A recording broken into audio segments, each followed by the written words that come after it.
আসসালামু আলাইকুম। বিনিয়োগ ইন বিডি স্টক চ্যানেলে আপনাদের সবাইকে স্বাগতম। আজকে ৩ জুলাই শুক্রবার এবং আজকে আমরা গত সপ্তাহে মার্কেট কি আচরণ করেছে এবং আগামীতে কি করবে সেগুলো নিয়ে সংক্ষিপ্তভাবে আলোচনা করার চেষ্টা করব এবং কিছু স্টক বর্তমানে কি অবস্থায় আছে, যেগুলো অলরেডি কিছু প্রফিট দিছে অথবা সামনে প্রফিট দিবে অথবা এখনো কেনার মতো পজিশনে আছে, ওই স্টকগুলো নিয়ে আমরা এখানে আলোচনা করব। তো আজকের ভিডিওতে আমার এখানে চ্যানেলের নাম আছে আর হোয়াটসঅ্যাপ নাম্বার দেওয়া আছে। যদি এখন তো কারো কোনো প্রয়োজন হন তাহলে আমার সাথে যোগাযোগ করতে পারেন। আমাদের একটা ফ্রি গ্রুপ আছে যেটা এখানে নিচে লিঙ্ক দেওয়া থাকবে এবং কমেন্টও থাকবে, চাইলে জয়েন করতে পারেন। আর একটা পেইড গ্রুপ আছে যেখানে আমরা মান্থলি বেসিসে স্টক সাজেশন করি মাত্র 10টা, সেখান থেকে স্টক অ্যানালিসিস করে প্রফিট করার চেষ্টা করি। তো চাইলে দুইটাই আছে আপনাদের জন্য, যার যেটা ইচ্ছা মেসেজ দিয়ে জয়েন করতে পারবেন। আচ্ছা, চলেন তাইলে প্রথমে একটু আমরা স্টক মার্কেটের অবস্থা দেখি যে এখন মার্কেট আমাদেরকে কি আচরণ করছে। তো প্রথমেই যদি আমরা মার্কেটের দিকে তাকাই, মার্কেট কিন্তু বর্তমানে খুবই ভালো অবস্থানে আছে এবং আমি বারবার বলে আসছি, আপনাদেরকে সাহস দিয়ে আসছি যে মার্কেট অলরেডি গত এক সপ্তাহ আগে ব্রেকআউট দিছে এবং এইখানে ব্রেকআউটের পর এখানে আসলে টেনশনের কিছু নাই। আস্তে আস্তে ইনভেস্টমেন্টে আরও আগে তো আসা উচিতই ছিল, এখনও চাইলে আসতে পারেন, ইনভেস্টমেন্ট বাড়ানো উচিত। মার্কেট থেকে বের হওয়ার যাওয়ার টাইম এখন না। অনেকে ভয় পাচ্ছেন, ভাই বের হয়ে যাবো নাকি, এখানে লাল ক্যান্ডেল, ভলিউম বেশি না। আসলে এই লাল ক্যান্ডেলের ওয়ান অফ দ্য রিজন হচ্ছে মার্কেট কিন্তু আপনার ট্যাক্স রিবেটের কারণে অনেক মানুষ কিন্তু এখানে ক্যাশ আউট করবে, বের হয়ে যাবে, কারণ ট্যাক্সের তো ওই জিনিসটা চলে গেছে। সো এখানে কিছু লাল হবে এবং কিছু তো সেল যাবে, এখানে অনেক প্রফিট আসছে। তো সেল গিয়েও এই জিনিসটা দেখেন, এখানে যদি মার্কেট উঠে, এখানে কিছু লাল ক্যান্ডেল হয়, হইলেও মার্কেট নামে না, আবারও কিন্তু উঠে। একইভাবে মার্কেট যখন এখানে আসে, এই জোনে আসার পর এই যে 5,600, এখান থেকে মার্কেট কিছু লাল ক্যান্ডেল দেয়, টানা 2 দিন বড় পতন হয়, অনেকে ভাবে মার্কেট নষ্ট হয়ে যাবে, কিন্তু মার্কেট নষ্ট না হয়ে মার্কেট কিন্তু আবার উঠে।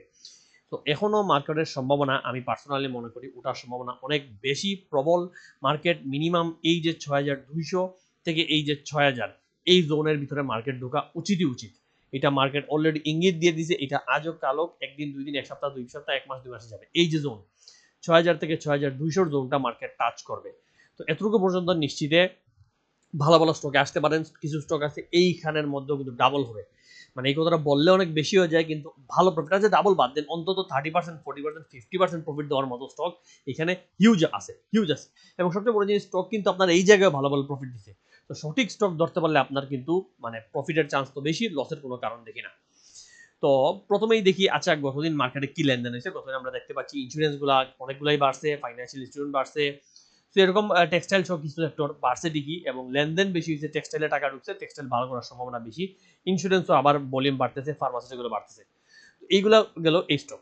এখন চলেন আমরা কিছু স্টক নিয়ে আলোচনা করি যেগুলো আসলে গত কয়েক মাসে কি আচরণ করছে এবং সামনে কি করবে বলে মনে হয়। তো প্রথমেই আমি আপনাদেরকে দেখাবো মিউচুয়াল ফান্ড থেকে একটা স্টক, ডিবিএস মিউচুয়াল ফান্ড। যেহেতু আপনারা অনেকেই বিভিন্ন মিউচুয়াল ফান্ড নিয়ে একটু আগ্রহ মানে পোষণ করছেন, ডিবিএস মিউচুয়াল ফান্ড অলরেডি আমরা মে মাসে একবার কিনছিলাম 430 থেকে 450-এ। এবং এই দেখেন আমার স্ট্রাকচারটা এইভাবে দেখেন, বাই রেট বলে দিই, আমি স্টপলেস বলতে, আমি টার্গেট থেকে প্রফিট থাকে।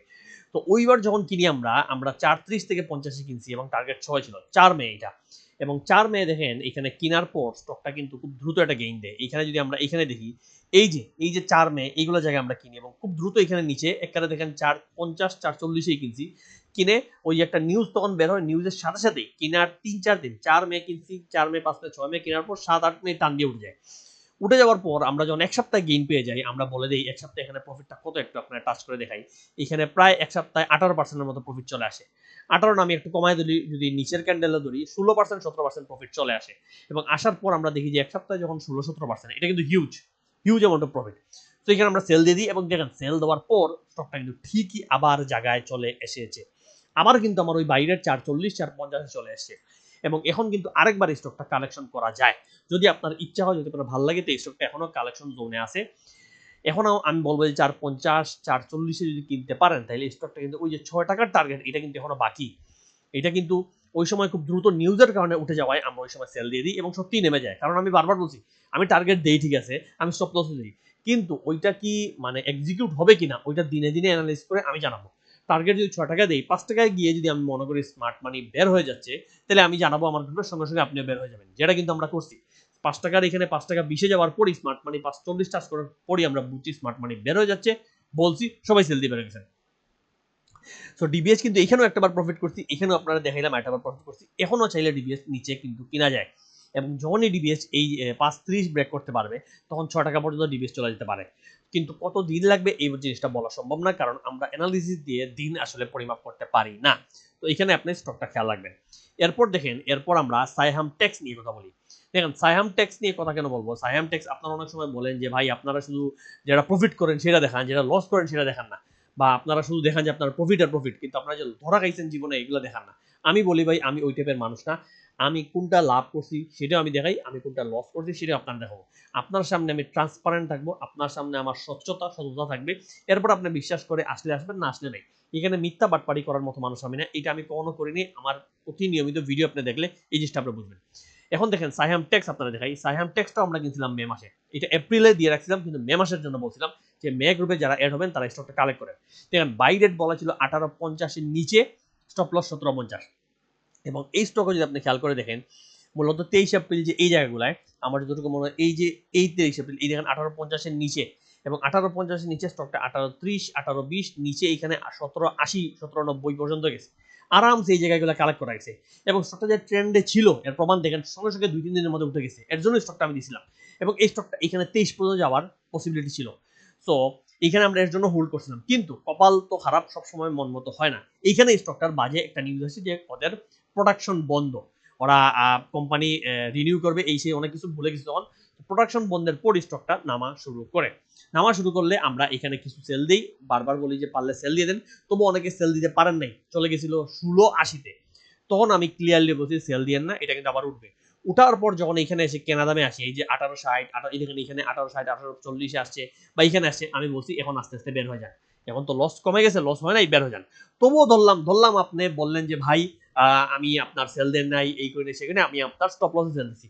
তাও স্টপ লসে যদি আপনি সেল দিয়ে থাকেন, আপনি 18.50-এর নিচেও কিনেন এবং 18.50-এর নিচে কিনে ধরলাম 18.50-এ কিনছেন, কিনে আপনার স্টপ লস 17.50 হইলেও স্টপ লস আপনার দেখেন 5%।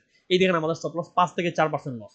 অর্থাৎ অর্থাৎ আমার স্টক কিনে আপনি কখনোই 4 থেকে 5% থেকে 7% এর বেশি লস করার কথা না। আমার স্টক কিনে আপনি কখনোই পাবেন না যে 20% 30% 50% লস হয়ে আপনার পোর্টফোলিও নষ্ট হয়ে গেছে। এর কারণ কি? কারণ আমরা অ্যানালাইসিস মেনে, আমরা rules and regulation, money management মেনে, রিস্ক ম্যানেজমেন্ট মেনে স্টক কিনি। দেখেন একটা স্টক স্টপ লস ঠিকই হয়েছে, কিন্তু আমার তো 5% এর বেশি লস হয় নাই। তো 5% লস করে ধরলাম আমি বের হয়ে গেছি, যদিও অনেকেই এখানে লস করেন নাই, এটা কিন্তু আবার বেড়ে যাওয়ার পর বলা হয়েছে। বাট স্টিল দেখেন 5% এর মধ্যে আপনার কিন্তু এক্সিট, কিন্তু আপনারা এই স্টকগুলো এভাবে কিনেন না। আপনারা কিনছেন 300-তে, নেমে চলে আসছে 100-তে, এখনো জানেন না কি করবেন, বলছেন ভাই এটা কি করবো বলে দেন। অলরেডি আপনার লস 50% উপরে হয়ে গেছে, 70% হয়ে গেছে, এখন আপনি করবেনটা কি? এত নেমে যাওয়ার পর আসলে আপনার করার থাকেটা কি? এর জন্য লসগুলোকে ছোট করতে হবে। সাইহাম টেক্সের পর মে মাসের আরেকটা স্টক ছিল টিলিল, যেটাও কিন্তু আমাদের আলহামদুলিল্লাহ একটা বড় প্রফিট দেয়। 46-80-তে কিনা স্টকটা, টার্গেট দুটো ছিল 57 52 এবং 57, বলা ছিল ফার্স্ট টার্গেট 52-তে যাবে, বাট সেকেন্ড টার্গেটে যাওয়ার সম্ভাবনা খুব ভালো। এবং দেখেন এইখান থেকে এইখানে যদি কিনে থাকেন আর এই 57 আসলে সেল দেন, তাহলে এটাও কিন্তু 25% প্রফিট দিয়ে গেছে। এবং 25% দেখেন টার্গেটে সেল যাওয়ার পর স্টকটা নেমে যায়, এই জিনিসটা আপনারা বুঝেন না, টার্গেটে সেল দিতে চান না। কিন্তু আমাদের টার্গেটগুলো খুব সুন্দর, দেখেন এখানে প্রথম টার্গেট সে এখানে 52 টাচ করে, কিন্তু 2 দিন 52 টাচ করে নামছে, প্রথম টার্গেটে সেল গেছে, কিন্তু এই টার্গেটে যে ক্রস করবে এটা বুঝতে পেরেই আমি গ্রুপে বলছিলাম সেল দিয়েন না। এবং 57 কিন্তু প্রপার সেল গেছে, সেল গিয়ে এখন নিচে নামছে। নামার পর আপনি যদি বলেন ভাই স্টকটা ভবিষ্যতে কি করবে, আমার ধারণা এখান থেকে আরেকটা সুইং দিতে পারে। এখান থেকে একটু 2-4টা দিন অবজার্ভ করা উচিত, একটা সপ্তাহ আমি অবজার্ভ করব, যদি আমার কাছে মনে হয়, আমার ধারণা এই ক্যান্ডেল এই ভলিউম দেখে আমার কাছে মনে হয় যে স্টকটা আবার পরবর্তী একটা মুভমেন্ট দিতে পারে। এবং পরবর্তী মুভ দিলে স্টকটা এবার দেখা যাবে হয়তো আপনার 68-70-এর দিকে চলে আসতে পারে। যদি মানে এগেইন এই স্টকটা কিন্তু আজকেই ফাইনাল আমি অ্যানালিসিস দিচ্ছি না, এটা নিয়ে একটু আমাকে সময় দিতে হবে, দেখতে হবে, দেখলে কিন্তু স্টকটা আবার কিন্তু একটা প্রফিট দিতে পারে। তো এই জিনিসগুলো খেয়াল রাখবে, স্টককে সুইংয়ে ট্রেড করতে হবে। এখান থেকে কিনলাম, এখানে সেল দিলাম, আবার যদি এখানে কিনতে পারি, আবার যদি সেল দেবে, তাহলে কিন্তু প্রফিটটা বড় হয়। আমার কিন্তু সারা সময় ধরে বসে থাকার দরকার নেই, এই যেগুলো খেয়াল রাখতে হবে। মে মাসের 4 নম্বর পরবর্তী স্টক ছিল বিচ হেজারি, যেটা দেখেন এগেইন বিচ হেজারি 29-এ কিনা 32-এ সেল দিতে বলা, এবং 32-এ বলা ছিল আসলে আমি বলবো। এবং সত্যি কথা 32-এ আমরা এখানে এটা কিন্তু এই জায়গাগুলো কিনছি। আমি এটা কত বিচের কবে কিনছি 7 মে। তো 7 মে এই যে বটমে একেবারে বটমে 28 27 29-এ কিনা, এই বটমে নিচে কেনার পর বলা ছিল 32 টার্গেট, এবং 32 তো এখানে ছিল, কিন্তু ওই দিন হোল্ড হয়ে যায়। ওই দিন আমরা সেল ছিল না, এবং 32 হল্ট হওয়ার পরই আমরা বলছিলাম পরের দিন 34, 35, 36 জাপান সেল দিয়ে দিবেন। এবং যদি দেখা যায় এখানে আপনি কিনে থাকেন এবং এই টার্গেট এখানে উপরে না, আমি নিচেই ধরি, আমি এই নিচেই ধরি, এখানে যদি ধরি তাহলে 17, 18, 20% কিন্তু স্টকটা প্রফিট দিছে, ইজিলি 18 থেকে 20% প্রফিটটা দিছে। এবং একবার না, এখানে একবার দিয়ে নেমে আবার এসে কিন্তু দিয়ে গেছে, আবারও এখনো মানে চাইলে যদি কেউ সেল না দিয়েন তাহলে এখানে সেল দিতে পারেন, প্রফিট নিয়ে নিতে পারেন। এখান থেকে স্টকটা বাড়বে কিনা, বাড়তে পারে, কিন্তু আমার যে ইনিশিয়াল প্রফিট, আমি প্রফিটটা নিয়ে এটাকে তো আমি অন্য জায়গায় ঢুকাই দেবো। স্টকটা যেখানে সেল যাচ্ছে আমার কাছে মনে হচ্ছে কেন আমি আরো হোল্ড করব। তো এই স্টকটাও 20,000 সেম, 20,000 তার বটম কনফার্ম করছে, এখান থেকে উঠে একবার প্রফিট দিছে, আবার যদি একটু নেমে একটু রেডি হয় তাহলে এখান থেকে কিন্তু পরবর্তী টার্গেট 40 পর্যন্ত যেতে পারে। আচ্ছা, 20,000 এর পর আমরা গ্রিনডেলটাও কিনছিলাম মে মাসেই, দেখেন গ্রিনডেলটা 49, টার্গেট ছিল 70, এবং এটা এর আগের মাসে প্রফিট নিছি, এরপর আবার রিএন্ট্রির সুযোগ দিছে। 20,000 গ্রিনডেলটা দেখেন ইন্স্যুরেন্স স্টক, গ্রিনডেলটা আমরা কিন্তু অলরেডি এখানে 49 কিনে একটা প্রফিট টার্গেট করেছি। দেখেন এখানে 59 কিনলে আপনি যদি মে মাস 59 কিনেন তাহলে এখানেও কিন্তু স্টকটা প্রায় 17-18% প্রফিট দিছে, এবং দিয়ে টার্গেটে সেল দিয়ে নেমে আবার উঠে এখন চলে আসছে, এবং এবারও কিন্তু স্টকটা আরেকটা টার্গেট দিবে, পরবর্তী টার্গেট এটা আমার ওই সময় গ্রুপে বলা ছিল যে যদি 70 ক্রস করতে পারে, যদি 70 ক্রস করতে পারে তাহলে স্টকটা কিন্তু এইখানে যে 80 রেঞ্জে চলে আসবে, তাই এটা একটু খেয়াল রাখবেন। আচ্ছা, দেখেন এখানে আরেকটা স্টক 21 মে, এটা আসলে এপ্রিল মাসে আমরা বলছিলাম, এপ্রিল মাসে তখন একটু নিচে গেছিলাম লাস্টের দিকে, মেতে আবার বলেছিল যে স্টকটা 10 টাকার শেয়ার, এটা স্টপ লস 9 ধরে কিনবেন এবং মুভ আসলে টার্গেট 11 প্লাস মাইনাস পাবেন। তো ডিএসএসএল যদি আমি দেখি, আপনারা দেখাই ডিএসএসএলটা আসলে করলো কি। ডিএসএল এর ক্ষেত্রে ডিএসএল এখানে দেখেন 9 টাকার দিকে কেনার সুযোগ ছিল, ধরলাম এটা বাড়ায় 9.50, আমিও তো গ্রুপে 9.50 বলছিলাম, 9.50 যদি কেউ কিনে থাকে তাহলে এই যে 11 টাকার দিকে এখানেও কিন্তু 11 বা 17-18% থেকে 20% প্রফিট দিয়ে গেছে। স্টকটা দুইবার কিন্তু এখানে টার্গেটে দেখেন সেল যাচ্ছে, উপরে এখানে একবার সেল গেছে, আরেকবার সেল গেছে, 18-20% প্রফিট ডিএসএল দিয়ে গেছে। মে মাসের পরবর্তী স্টক ছিল তামিজ টেক্সটাইল, এটা যে ফান্ডামেন্টালি ভালো স্টক হয়েছিল, কারণ সবাই জেড স্টক যেমন 20,000 কিনেন না বা মিউচুয়াল ফান্ড এইগুলো কিনেন না, তো ফান্ডামেন্টালি ভালো স্টক তামিজ টেক্স দেওয়া ছিল 120 প্লাস মাইনাসে কিনতে, টার্গেট 140, এবং এটাও দেখেন টার্গেট কিন্তু 140 টাচ করে আসছে, এবং এখন কিন্তু স্টকটা তার পরবর্তী মুভের জন্য রেডি হচ্ছে। তো এখানে যদি আমি 120 থেকে টার্গেটটা করি, তো 120 এই রেঞ্জ থেকে 120 এখানে তার প্রফিট কিন্তু অলরেডি 14-15% দিয়েছে, নিচে আবার নেমে আসছে, টার্গেট 140 টাচ করে নিচে নেমে আসছে, এসে এখানে আবার বলা ছিল আমার গ্রুপে এখানে আপনি 130 এর নিচে কিনতে পারেন, কিনে কিন্তু এখন আবার 140 এর আশেপাশে সেল গেছে, কিন্তু স্টকটা এখানে মানে নেমে যাবে আমার মনে হয় না। স্টকটা তার ফাইনাল টার্গেট কিন্তু আমাদের 150 প্লাস, 150 থেকে 160, আমি স্পেশালি 160 টার্গেট করব, 160 পর্যন্ত স্টকটা কিন্তু চলে আসতে পারে, এবং আসলে কিন্তু এটা কিন্তু একটা বড় প্রফিট দিবে। এটা কিন্তু এখনো সেল দিতে বলা হয় নাই, কারণ স্টকটা ফান্ডামেন্টালি খুব ভালো, ফান্ডামেন্টাল শেয়ারগুলো আমরা হোল্ড করতে চাই। আচ্ছা, এরপর লোপের থেকে দেওয়া হয়েছিল মাগুরা প্লেক্স, মাগুরা তো আপনাদেরকে ওপেনলিও বলা হয়েছে, দেখেন বাই মাগুরা প্লেক্স 81 বলা, এটা ছিল আপনার 1 মান্থ থেকে, ঠিক মেথেই এটা বলা হয়েছিল, এবং 81 টাকায় মাগুরা, মানে মে এবং জুনের লাস্টে আপনাদেরকে সম্ভবত বলা 81 টাকায় মাগুরা বলা, এই মাগুরা এখন কোথায় আমরা দেখি, মাগুরা যদি আপনি খেয়াল করে দেখেন মাগুরা কিন্তু আপনাকে লস করায়নি, কেউ বলতে পারবেন না যে ভাই ওপেনলি আপনি স্টক দিয়েছেন আপনার তো লস করাইছেন না, ভাই আমি ওপেনলি স্টক দিলে খুব বুঝে শুনে রিস্ক বুঝে দিই, কারণ এখানে একটু উল্টাপাল্টা হলে অনেকে আমাকে দোষ দিবেন। দেখেন মাগুরা আপনাদেরকে একেবারে বটমে 81 দিয়ে থাকতে কিনাইছি, এখন নিচে কিনেছি, এবং মাগুরাও কিন্তু এখন 13% 14% প্রফিটে আছে, কিন্তু মাগুরা কিন্তু এখানে শেষ হওয়ার কথা না, কারণ মাগুরার দেখেন আমরা কিন্তু এই যে ড্র করছিলাম যে এই প্যাটার্নটা ফ্ল্যাগ প্যাটার্নটা ব্রেকআউট দিয়ে এখানে রিটেস্ট করে স্টকটা উঠতেছে, যদি উঠে তাহলে এখানে 100 প্লাস মাইনাস পাওয়া সম্ভব, এবং 100 এই জায়গাটা যদি ক্রস করতে পারে এটা ওই দিন ওই সময় বোঝা যাবে, তাহলে কিন্তু স্টকটা 120 এই রেঞ্জেও চলে আসতে পারে। তো এটা গেল মাগুরার কথা। এরপর আমরা দিছিলাম সিল্কো ফার্মা, যেটা তো ইতিহাস করলো, সিল্কো ফার্মা তো সেরা একটা কাজ করছে, সিল্কোটাও আমরা একটু দেখি যে সিল্কো আসলে কতটুকু কি কাজ করলো। আপনি সিল্কোটাও যদি দেখেন, সিল্কো আমরা এখানে 16 প্লাস মাইনাসে কিনতে বসি 13 মে, ভালো করেন 13 মে, এবং সিল্কো প্রথম টার্গেট 18.50, প্রফিট 50%। কারণ কি, আমি ভাই বারবার বলি আমার গ্রুপ 10 থেকে 15% প্রফিটের আশে আমরা স্টক কিনি, আমরা মানি ডাবল এই করে ফেলবো সেই করে ফেলবো, হল্ট হল্ট হল্ট, এই বাটপাড়ি মিথ্যা কথাগুলো বলি না, ডাইরেক্টলি সত্য কথা যে আমার প্রতিটা স্টক 10% করে দিবে, যদি আমি 5টা স্টক কিনি 10% করে প্রফিট করেন তাহলে আপনার পুরো পোর্টফোলিও 10% বাড়লো, এক মাসে 10%, তাইলে 10 মাসে 100%, 2 মাসে আমি ধরলাম আপনার লাভ লস করেন নাই, তাহলে 10 মাসে 100% যদি বাড়ে তাহলে আপনার এক বছরের পোর্টফোলিও ডাবল করা সম্ভব, এই প্রজেক্ট হাতে নিয়েই আমি আগাচ্ছি। তো এখানে দেখেন সিল্কো নিয়ে এটা বলা ছিল, সিল্কো দেখেন সিল্কো কিন্তু 18.50 দিন আমরা সেল দেওয়াইনি, দেখেন 18.50 কিন্তু এখানে ওই দিনই হোল্ড ছিল, তো আমরা সেল দেইনি, আমাদের বলা ছিল যে আপনি সিল্কো 24 পর্যন্ত যাবে, এবং যদি 24-এ মানে সেল দিতে না চান তাহলে এখানে আগে 22-এ সেল দিতে পারেন, কেউ যদি 22-এও সেল দিয়ে থাকে তাহলে তার কিন্তু 40% অলরেডি প্রফিট ডান, আর কেউ যদি এখানে হোল্ড করতে চায়, যে আমি বলা যে এখানে 50% প্রফিট নিয়ে নেন, বাকি 30% 20% মানে 50 থেকে 70% সেল দিয়ে দেন, বাকি 30% 20% আপনি 24-এর জন্য রাখতে পারেন। তবে 24 মানে এতদিন ওয়েট না করে চাইলে এখানে প্রফিট নিয়ে নিতে পারেন। তো এটাও কিন্তু তার টার্গেট আরামসে দিয়ে গেছে। এবং সিল্কোর সাথে দেখেন আমি সাহস করে অনেক কথা বলি যেটা অনেক অ্যানালিস্ট বা অনেক মানুষ বলে না। আমি বলছিলাম সিল্কোটা একটু দেখেন, অন্যান্য আগের কোনোটা না নিয়ে থাকলে এটা একটু নজর রাখবেন। তুলনামূলক ট্রেন্ডের শেয়ার আগামী 2-1 দিনে পেলে নিয়ে নিতে পারেন, অল্প রিস্কে প্রফিট দিয়ে দিবে ইনশাল্লাহ।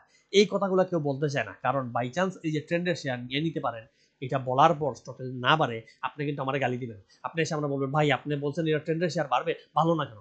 তো এই কথাগুলো নর্মালি কেউ বলতে চায় না, বাট আমি আমার অ্যানালিসিসের উপর বিশ্বাস করে সাহস করে আপনাদেরকে বলে দিই, কারণ আমার গ্রুপের মানুষ আমি চাই একটু প্রফিট করুক। এই সাহসটাকে, এই বিশ্বাসটাকে আমি বলি। এর মানে যে আমার সব কথাগুলো সবসময় হবে, বাট জিনিসটা দেখেন, অ্যানালিসিস জিনিসটাই 70-80% হয়, বাকি পার্সেন্ট হয় না। আপনি এটা জেনে আসতেছেন অ্যানালিসিস কতটুকু হয়, অ্যানালিসিস জিনিসটা কি, এটা স্টপ লস কি, এগুলো জেনে আপনি আমার কাছে আসবেন, এবং আসার পর আপনারে আমি রাস্তা দেখাই দিব, সুন্দরভাবে স্ট্র্যাটেজিক্যালি আপনার সাজায় দিব। তো দেখেন সিল্কোর ক্ষেত্রে এই কথাটা বলা, শুধু এটা না, সিল্কো এটা দেওয়ার পর 16 মেতে দেওয়ার পর দেখেন সিল্কো তো দিছি, সাথে এটাও বলা সিল্কো সিলভা দুইটাই সেম, যে কোনোটাই রাখতে পারেন, একটু দ্রুত গেইন দেওয়ার চান্স বেশি। এবং সিলভাটা দেখি, সিলভাও কিন্তু সেম কাজ করে গেছে। সিলভা যখন এখানে আমি এই কথাগুলো বলছি, 16 মেতে সিলভা বলা, 16 মে কত টাকায় ছিল সিলভা একটু দেখি তো। 16 মে এখানে ছিল সিলভা তখন 12 টাকায়, এবং 12 টাকা থেকে তাইলে এখন সিলভা কত টাকায় আসলো? এই 12 থেকে সিলভা যদি দেখেন, সিলভাও কিন্তু প্রায় 35-40% গেইন দিছে। এবং সিলভার টার্গেট বাই এখনো শেষ না। সিলভার আসল সেলটা যাবে এই যে 17 প্লাস মাইনাস, অর্থাৎ 16 কাছে তো 17 কাছে চলে আসছে, এই 17-এর আশেপাশে সেল যাওয়া শুরু করবে, হয়তো 18-19 পর্যন্ত যেতে পারে। এবং এবং মার্কেট যদি ঠিক থাকে তাইলে এই জোনটাও সিলভার দ্বারা ক্রস করা সম্ভব। সিলভার দ্বারা ক্রস করে সিলভার 25 পর্যন্ত চলে আসতে পারে। তবে এখন আমি 25-এর টার্গেট দেখবো না, আমি সুযোগ পাইলে বা আমার গ্রুপের মানুষকে বলা 17 প্লাস মাইনাসে একটা প্রফিট নিয়ে নেন। আচ্ছা, কারণ আপনি 17 প্লাস মাইনাস 50% 30% সেল দেন, দেওয়ার পর নামলে আবার কিনবেন, আর নইলে বাকিটুক দিয়ে প্রফিট নেবেন, আর বাকি যে টাকাটা বের করলেন সেটা তো অন্য কিছু কিনবেন। স্টকের তো অভাব নাই আমার। আচ্ছা দেখেন, এর বিপরীতে আপনাদের আমি দেখাই, সাপোর্টের কথা বলি। সাপোর্ট আমারে এক ভাই কিনছিলেন। তো সাপোর্ট নিয়ে অনেকেই বলেন আমি রিস্কি শেয়ারের জন্যই সবসময় দূরে থাকতে বলি। দেখেন সাপোর্ট নিয়ে উনি আমার বলছিলেন যে ভাই 30 এপ্রিল বলা যে সাপোর্ট 53 টাকায় কিনা 50-এ কিছু এভারেজ করবো কিনা। আমি ডাইরেক্টলি বলি যে না, দরকার নেই, কারণ এটা নামলে 40-এ চলে আসবে, আর উঠতে থাকলে এভারেজ তো দরকার নেই, এমনি তো লাভে থাকবেন, তো এটার এভারেজ করার দরকার নেই। এবং এখানে দেখেন সাপোর্ট এই যে 30 এপ্রিল বলার পর, এখানেই বলার পর টান দিয়ে নেমে যায় 40-এ, এবং 40-এর আশেপাশে থেকে এটা রিভার্স করে। রিভার্স কেন করে? কারণ দেখেন এখানে ভলিউম কম, এখানে স্মার্ট মানি আসলে সেল দিতে পারে নাই, কোনো পাবলিক কেউ কিনেই নেই, কারণ পাবলিক সাপোর্টে ভয় পাচ্ছে। তো এখানে যখন স্মার্ট মানি অল্প সেল দেয়, এটা নেমে যায়, নামার পর ওরা কি স্মার্ট মানিকে আবার টেনে তুলে, টেনে তোলার পর এখানে আবার একটা ডাউন কিন্তু দিছে। এখন এটা কি উঠবে? উঠতে পারে ভাই, 100% এখানে আমি নিশ্চিত না। আমি 100% নিশ্চিত না বলেই তো স্টকটা কিনবো না, এই জিনিসটা বুঝেন না কেন? আমি যদি 100% শিওর হইতাম তাহলে আমি স্টকে আসতাম। আমি যখন বুঝতে যে স্টকটা রিস্কি, আমি যখন বুঝতে যে স্টকটা নামতে পারে, আমার কাছে 100% শিওরিটি মনে হচ্ছে না, এর জন্যই তো আমি স্টকটা অ্যাভয়েড করতেছি। আর দেখেন এই 62-63 যে কিনে আটকানো মানুষ আজকের ডেটে কতটুকু লসে আছে আপনি যদি একটু খেয়াল করে দেখেন। এখানে কিন্তু মানুষজন প্রায় দেখেন 20% অলরেডি লস করে ফেলছেন। এখন আমরা বলতেছেন অনেকে ভাই আমি তো 64-63 কিনছি সাপোর্ট, এখন কি করবো? কিন্তু আপনার হাত থেকে অলরেডি 20% চলে গেছে টাকা। আমরা যেখানে স্টপ লস মাত্র 5% 7%-এর মধ্যে রাখি, যে 4%, আমার একটা স্টক লস হলেও 4-5% বের হয়ে গেছে, আমার কখন আপনি 20% লস হতে পাবেন না। তো এই ভুলগুলোর কারণে মার্কেটে আলটিমেটলি বিনিয়োগকারীরা ডুবে যান। এই ভুলগুলো শেখানোর জন্যই আমি এখানে এতগুলো স্টক নিয়ে আলোচনা করলাম, যে কোন স্টক আমি কিনছি কততে, আমার স্টপ লস কত, আমার টার্গেট কত, আমার কিন্তু সব স্পেসিফিক্যালি বলা থাকে। আমি কিন্তু সব কিছু ডাইরেক্টলি স্পেসিফিক্যালি মানে হাতে ধরিয়ে বলে থাকি। আপনি সেইটা দেখে আপনার মনে মানলে, আপনার সাথে মন মানুষের সাথে মিললে আপনি কিনবেন। এইভাবে হাতে ধরিয়ে আসলে এই মার্কেটে খুব কম মানুষই কাজ করে, এই ধৈর্যও নাই। এবং আমি তো মার্কেট ট্রেডারে বারবার মেসেজ দিয়ে জানিয়ে দিই, কারণ দেখেন আমার মার্কেটের আমার স্টক মানে গ্রুপের রুলসগুলো বাকি সবার আলাদা। আমার বলেই দেওয়া যে মাসে 5টা থেকে 10টা স্টক, এর বেশি আমি দিব না। আমার সঠিক buy sell target stop loss বলে দেওয়া থাকবে, এগুলো আমার প্রতিশ্রুতি। এবং আমার বলা যে বাই করার জন্য আমি বলবো, সেল করার জন্য ডাইরেক্টলি বলবো, কোনো লুকাচুরি নেই যে আপনি সেল দিয়ে দেন, টার্গেট তো হয়েছে, আপনি সেল দিলেন না কেন, টার্গেট তো বলে টাকা সেল দেওয়া। আমি বেশিরভাগ সময় ডাইরেক্টলি বলি, মাঝে মাঝে হয়তো 2-1টা মিস্টেক হতে পারে, বাট আমি বেশিরভাগ সময় এসে বলি সেল দেন, সেল দেন, বাই করেন, বাই করেন। বাই করার কথা কেউ কখন আপনার একবারের বেশি 2বার বলবে না, কারণ সে যদি বারবার বলে আর স্টকটা না বাড়ে, তখন আপনি তারা গালি দিয়ে যাবেন। যে তোর কথায় কিনলাম স্টকটা ভালো না, বাট আমি এই রিস্কটা নেই, এই সাহসটা নেই, কারণ আমি একজন অ্যানালিস্ট। আমার অ্যানালিসিস যেটা আমার কাছে মনে হয়, আমি সততার সাথে চলি, আমার কাছে মনে হয় স্টকটা বাড়বে, আমি গ্রুপে আমার সাধারণ বিনিয়োগকারীদের জানিয়ে দিই ভাই কিনেন, স্টকটা বাড়বে, সুন্দর করে বলি। এবং এরপর যারা যারা কনফিডেন্স রাখছেন, আমার উপর ভরসা রাখছেন, আলহামদুলিল্লাহ এখন পর্যন্ত প্রফিট দিছে। সবসময় দিবে এর গ্যারান্টি আমি বলতেছি না, কিন্তু আলহামদুলিল্লাহ আমার যে জ্ঞান বুদ্ধি সেটা কাজে লাগিয়ে মোটামুটি আমি মানুষকে সাহায্য করতে পারতেছি। এবং ট্রেডিং এর সময় হোয়াটসঅ্যাপে আমি সাজেশনও করি, আপডেটও দিই, মার্কেটের আপডেট দিই। এটা আমার গ্রুপে আমি সব কিছু ট্রেডিং এর সময় টানা কন্টিনিউস দিই। এমন না যে সকালে একটা মেসেজ দিয়ে চলে গেছি অথবা দুপুরে এসে লাস্টের এসে বলছি এই হচ্ছে মার্কেট, না।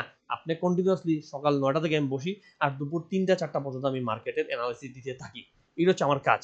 তো এই জিনিসগুলো যদি কারো ভালো লাগে, কেউ যদি মনে করেন যে ভাই আমি মার্কেটে আপনার সাপোর্ট চাই, আমি মার্কেট কিভাবে কি চলে বুঝতেছি না, কিন্তু আমি অ্যানালাইসিসের উপর বিশ্বাস করি, অ্যানালাইসিস মানি এবং মার্কেট যে অ্যানালাইসিস কাজে লাগে এই জিনিসটা বিশ্বাস করি, যদি এই জিনিসগুলো আপনারা বিশ্বাস করেন তাহলে আপনি আমার কাছে আসতে পারেন। জুলাই গ্রুপ মাত্র চালু হয়েছে, জুলাই গ্রুপে এখনো অনেক কিছুই কার্যক্রম বাকি। আমি এই 2 দিন শুক্র এবং শনিবারে অনেক জিনিস মানুষকে বুঝিয়ে দিব এবং সামনে কিভাবে ট্রেড করতে হয় এই জিনিসগুলো আমরা মানে বুঝিয়ে দিব। এবং সামনের সপ্তাহে অফকোর্স স্টক, নতুন স্টক দেওয়া শুরু হবে। অলরেডি আমরা 3টা স্টক দিয়েছি, 3টা স্টক কিনছি এবং সামনের সপ্তাহে হয়তো আরো 2-1টা স্টক দিব।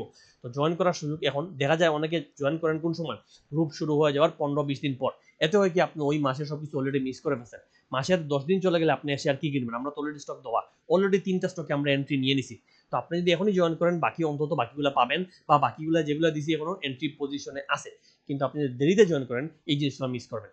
তো মার্কেটে মানে জীবনে অনেক লস করছেন, এগুলো কাজে লাগান, এখনই সময়, এই সময়টা বারবার আসবে না। তো একটু নিজের বুদ্ধি খাটান, ইনশাল্লাহ ভালো কিছু হবে। আজকের জন্য এতটুকুই, ভালো থাকবেন, আসসালামু আলাইকুম।